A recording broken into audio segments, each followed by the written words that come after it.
2025. It's kind of the first one. I kind of did one last week, but it was meant for the previous year. Shout out to Justin from Florida, from Uptime, for joining. It's kind of funny. It was exactly a year ago from that Friday we did it. We did another one. I think you were. I was gone last year too. Gone too. So Justin's kind of my January special, dude. It's kind of my time. I just take a little bit of time out with the family, and you and I we work a lot.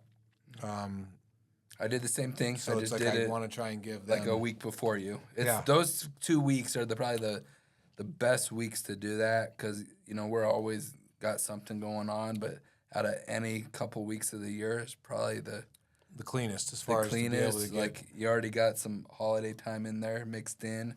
I've been saving up all my vacation days. You lost them, huh? Yeah. Well, start from scratch again. Well, Brett, just like these markets, could start from scratch. Yeah, man, they look better. I lost $100 bet again. I was gonna rub that in. Yeah, go ahead, feel free. Yeah, you lost that bet. As one, I just wanted to. I like to win.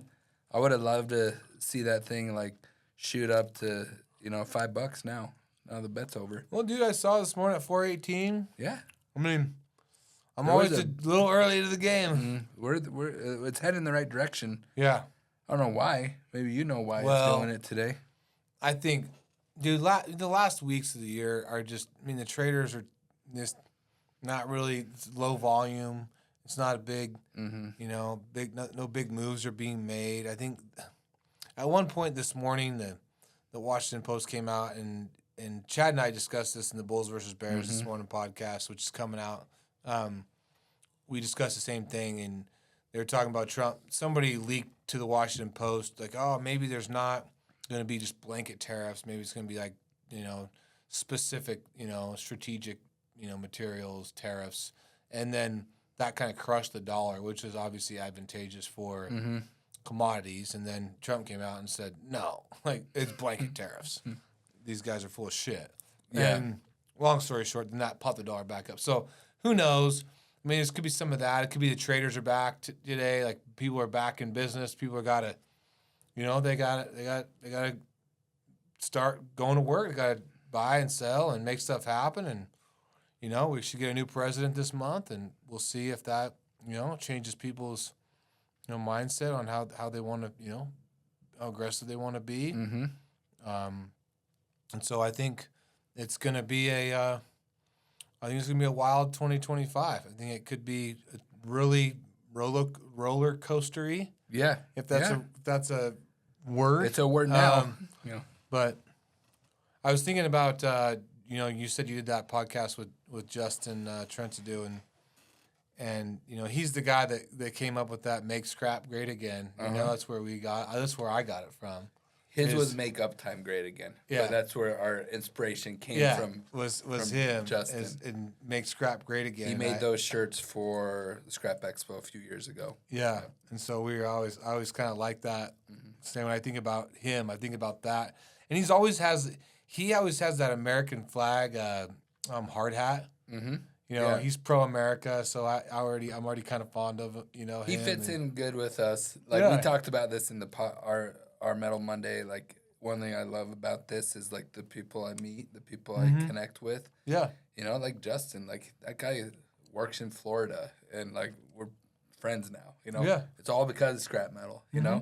He's a guy. Say, hey, you want to jump on this? And he's busy. He's just as busy as us. I kind of he's a hustler, man. I He's kind of had to talk him into it because I'm like, dude, 5 minutes. He's like, all right, I'll do it. Well, he's a hustler, man. That's why he fits into.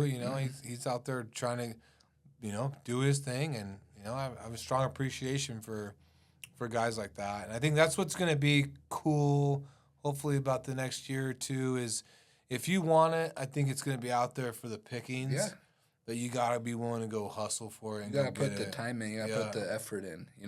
But that's always been the case. There's a lot of people out there that think they can not put the effort in and get the reward. And that's just not how this life works. No. It never will, I don't think. No. So then it makes it better for guys like us, the guys that were willing to put in the work and be consistent. that's another part of it. You gotta be consistent. You gotta show up. Even on the bad days, even after like a shitty day, show up the next day. Absolutely. I mean, that's who wins in the long run, right? Talked to Chad this morning. Did our Bulls versus Bears podcast. Him and I have very differing opinions. Shocker. On where this thing should go. So go listen to it. It feels like the Ferris markets could be up this month. And I think it's, there's a few things driving that. Is that your and I'll opinion? Let Chad. We'll go. Everyone needs to go to look at that to break it down. I'll let Chad break that down for you. But it's definitely not a down month. It's January. I think it's cold outside. It's hard. There's ice storms. And when the weather's like this, scrap's tough to move. There's just no doubt about it. Yeah, equipment breaks down. The flow's Trains down. And trucks and barges. That's what moves scrap, right? Yeah. Trains, trucks, and barges. And it's hard to move barges if the rivers get iced over, which that's not the case. But it's definitely hard to move scrap if trucks can't go down the road and there's 2 to 10 inches of snow or ice on top of everything. And it's hard to move scrap when the same thing by train. It's just hard when the weather's like this. So that, whether it's demand driven or weather driven or whatever, should give us a little love in January. We'll see. Every region's different, but if you're in a region where weather's been an issue, you got a chance if you can actually move your scrap. Well, I'm excited to listen to that Bulls versus Bears, and we'll just keep doing what we do over here. Let's keep on keeping on. I wish everybody the best 2025. Stay positive, and I think positive things will happen. Thank you, everybody.